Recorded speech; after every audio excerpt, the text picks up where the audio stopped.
Hi, welcome to another edition of our Penn State postgame. Neil Rudel, Corey Geiger.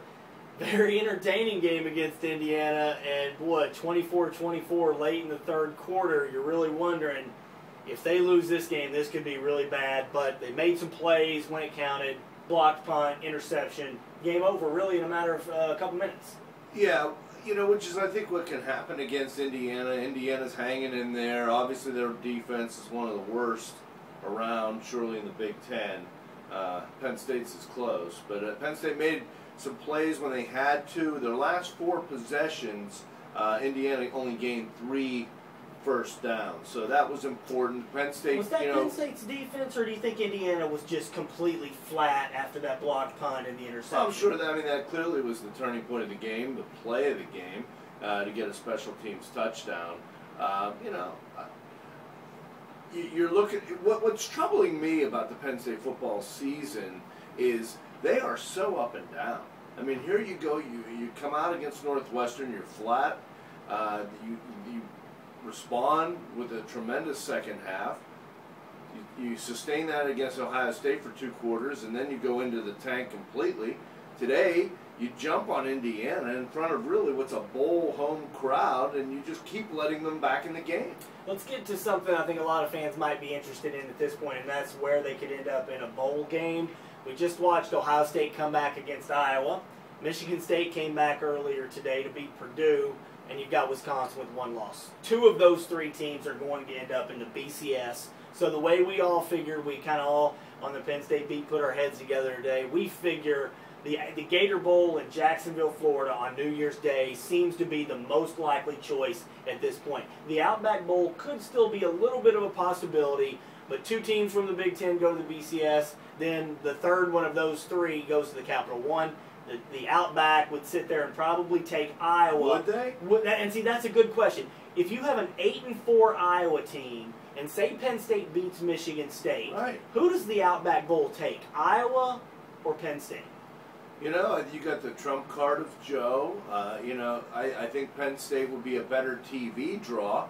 Let's face it, you're the Outback Bowl. You had Iowa 2 years ago. You're not competing on a national stage. Iowa travels pretty well. Probably be a tough choice. Does it matter that Iowa destroyed Penn State 24-3 well, if Iowa ends up struggling down the stretch, which they clearly have? I think it should matter. I mean, head-to-head competition when you're about even, I think should be, and it's not like Penn State went out there and lost 21-20. Right. So if the Outback takes Iowa, Penn State goes to the Gator, or vice versa. We don't seem to think they could slip past the Gator. Right, which would be a little ironic at this stage of Joe's tenure, because the Gator would have been his first bowl game as a head coach.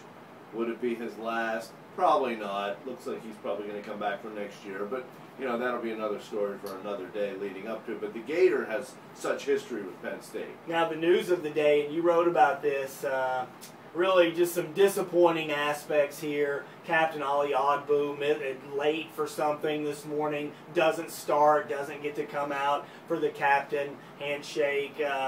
Devin's still late. Chima Okoli doesn't start. Deontay Pennell, 4 guys, who you need to be leaders on this team, letting people down. Well, starting with your captain. I mean, that's just almost incomprehensible. Now, I realize, and we don't know a lot of details. Joe was pretty vague. We don't know what the hotel they were staying in was a convention center. 2,000 rooms. 2,000 rooms. This place is massive. Right. So, but nonetheless, everybody else got there, and these 4 guys didn't. Joe was able to make a statement on these guys, and they were able to still win the game. They started James Terry. They started Jordan Hill, who appears to be developing. Mike Farrell was kind of a good story. He practiced at left tackle basically for a couple of years. He's plugged in at right tackle, and they had some other adversity because Doug Klopatz went out at center, and Wisniewski went over there, and they plugged Urschel in at guard. So they did gain some more experience. They played a ton of people on defense.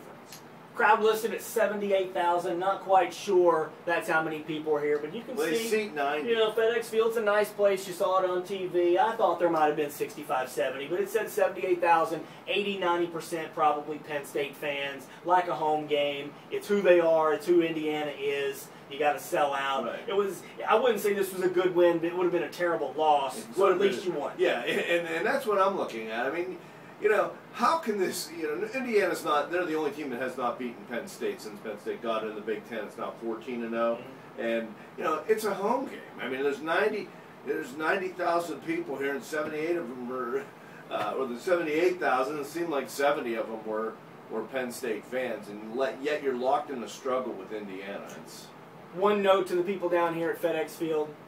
Thought everybody was very gracious, holding doors open, saying hello, saying sir, thank you.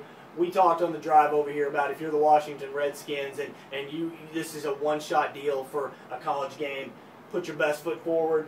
I thought, outside of the parking situation earlier in the day, once we got here, I thought the people at this facility, the Washington Redskins game day personnel, did an outstanding job. Yeah, a little shout out to Congressman Rick Geist. They squeezed us in next to them. We were struggling to find a place, and some of the people that had spread out with their tailgating, so we ran into the Geist family, and Rick and Jeannie helped accommodate us, which we appreciated. And you know, I'm here to nominate any other Big Ten venue, Northwestern, Illinois, Purdue, any of these teams that want to sell their home game to FedEx Field, and Penn State will come down here and play them.